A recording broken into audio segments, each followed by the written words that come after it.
Mr. Secretary General, thank you for bringing us together today to address an urgent threat to the people of West Africa, but also a potential threat to the world.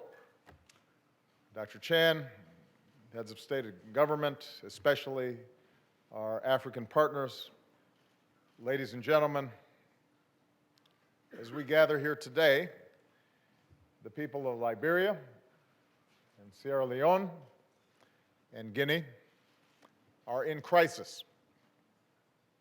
As Secretary General Ban and Dr. Chan have already indicated, the Ebola virus is spreading at alarming speed.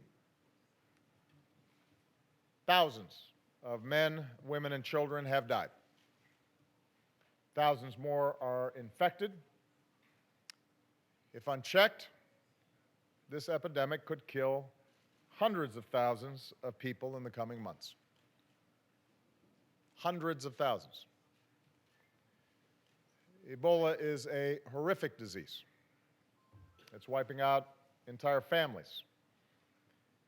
It's turned simple acts of love and comfort and kindness, like holding a sick friend's hand or embracing a dying child, into potentially fatal acts. If ever there were a public health emergency deserving an urgent, strong, and coordinated international response, this is it. But this is also more than a health crisis. This is a growing threat to regional and global security.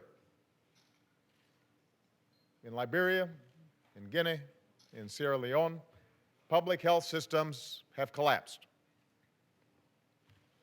Economic growth is slowing dramatically. If this epidemic is not stopped, this disease could cause a humanitarian catastrophe across the region.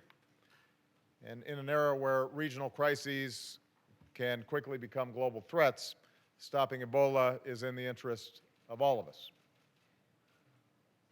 Now, the courageous men and women fighting on the front lines of this disease have told us what they need. They need more beds, they need more supplies, they need more health workers, and they need all of this as fast as possible. Right now, patients are being left to die in the streets because there's nowhere to put them, and there's nobody to help them. One health worker in Sierra Leone compared fighting this outbreak to fighting a forest fire with spray bottles. But with our help, they can put out the blaze. Last week, I visited the Centers of Disease Control and Prevention, which is mounting the largest international response in its history. I said that the world could count on America to lead, and that we will provide the capabilities that only we have and mobilize the world the way we have done in the past in crises of similar magnitude. And I announced that in addition to the civilian response, the United States would establish a military command in Liberia to support civilian efforts across the region. Today, that command is up and it is running. Our commander is on the ground in Monrovia, and our teams are working as fast as they can to move in personnel, equipment, and supplies.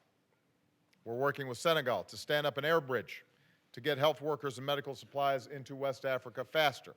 We're setting up a field hospital, which will be staffed by personnel from the U.S. Public Health Service, and a training facility where we're getting ready to train thousands of health workers from around the world. We're distributing supplies and information kits to hundreds of thousands of families so they can better protect themselves, and together with our partners, we'll quickly build new treatment units across Liberia, Guinea, and Sierra Leone, where thousands will be able to receive care.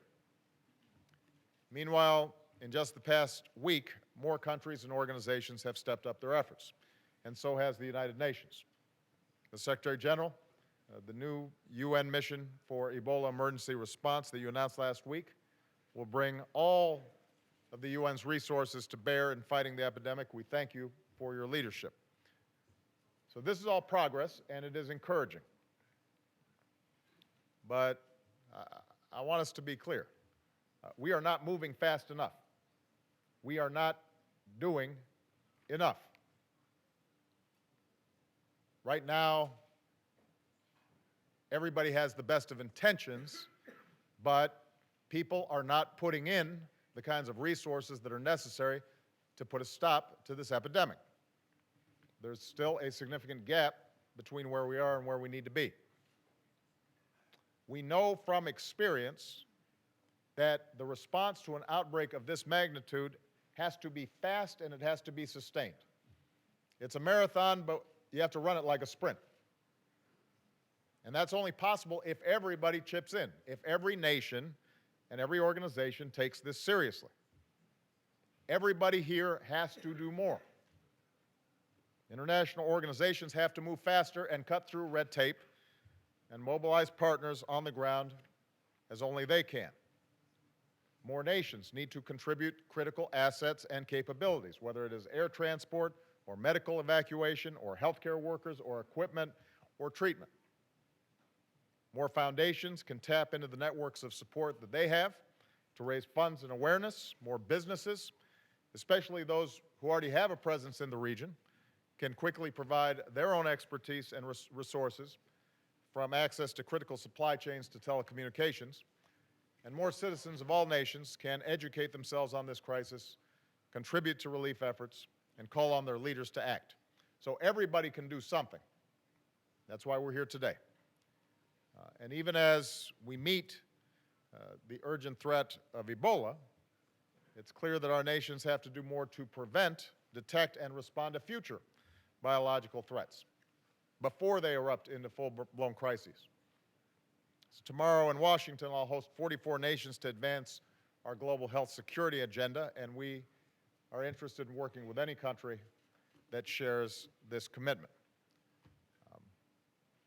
Just to emphasize this issue of speed again, when I was down at the CDC, and perhaps this has already been discussed, but I want to emphasize this.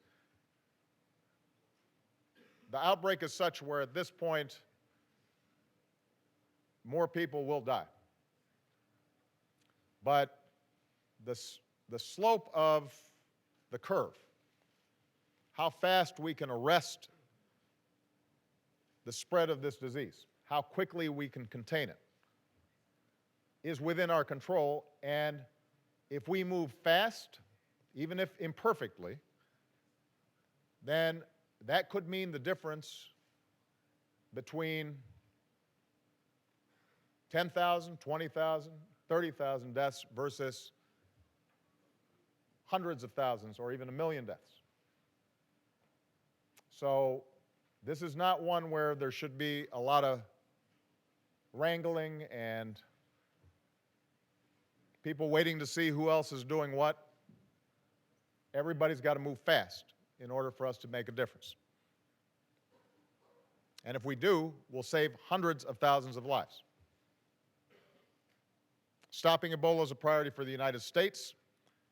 I've said that this is as important a national security priority for my team as anything else that's out there. We'll do our part. We will continue to lead, but this has to be a priority for everybody else. We cannot do this alone. We don't have the capacity to do all of this by ourselves. We don't have enough health workers by ourselves. We can build the infrastructure and the architecture to get help in, but we're going to need others to contribute. To my fellow leaders from Liberia, Sierra Leone, and Guinea, to the people of West Africa, to the heroic health workers who are on the ground as we speak, in some cases putting themselves at risk, I want you to know that you are not alone. We're working urgently to get you the help you need, and we will not stop, we will not relent until we halt this epidemic once and for all. So I want to thank all of you for the efforts that are made, but I hope that I'm properly communicating a sense of urgency here. Do not stand by thinking that somehow because of what we've done that it's taken care of. It's not. And if we don't take care of this now, we are going to see fallout effects and secondary effects from this that will have ramifications for a long time, above and beyond the lives that will have been lost. I urge all of you, particularly those who have direct access to your heads of state to make sure that they are making this a top priority in the next several weeks and months. Thank you very much.